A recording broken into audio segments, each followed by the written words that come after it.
This video is a brief overview of what SELweb assesses and why we chose to assess those things.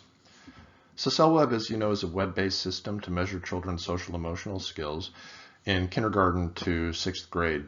For both our early elementary system, which covers K to 3, and our late elementary system, which covers 4th to 6th grade, SELweb is designed to measure 4 important skills. First is emotion recognition, which involves knowing what other people feel. Second is social perspective taking, which involves knowing what other people intend and believe, really being able to step into somebody else's shoes to see things as they do. Third is social problem solving, which has to do with the ability to understand and navigate challenging social situations. And last is self-control, which is about the ability to voluntarily modulate thoughts and feelings to achieve a goal. Now, we chose those 4 constructs to include in SELweb for a number of reasons. The first is that there's a lot of literature suggesting that the better developed each of these skill areas is, the better children do on a range of important outcomes, including their ability to interact successfully with others, the quality of their peer relationships, their academic outcomes, and mental health outcomes. So each of these skill areas is important in its own right.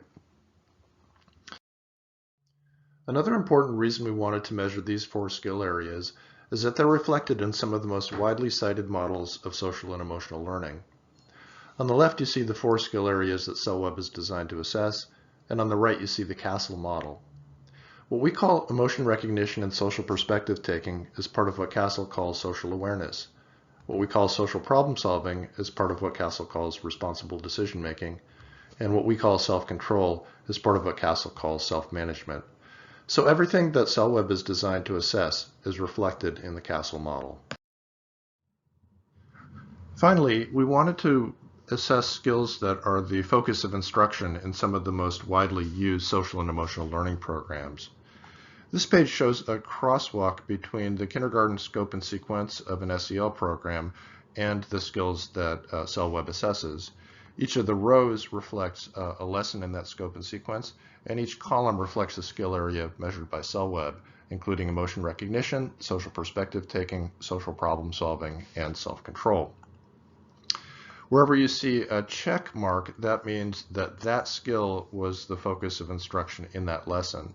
So for example, in the lesson number 6 on identifying feelings, the focus of instruction was largely on emotion recognition, which is a skill measured by SELweb.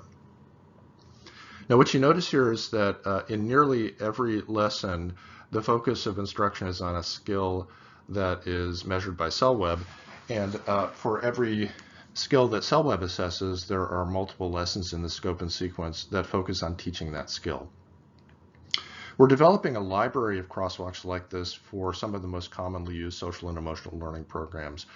Our goal is that users of SELweb will be able to use what they learn about their students' social and emotional strengths and needs to guide their use of program resources. I hope this has been helpful to share with you a little bit about what SELweb assesses and why we chose to assess those skills. Drop us a line if we can help you with your SEL assessment needs.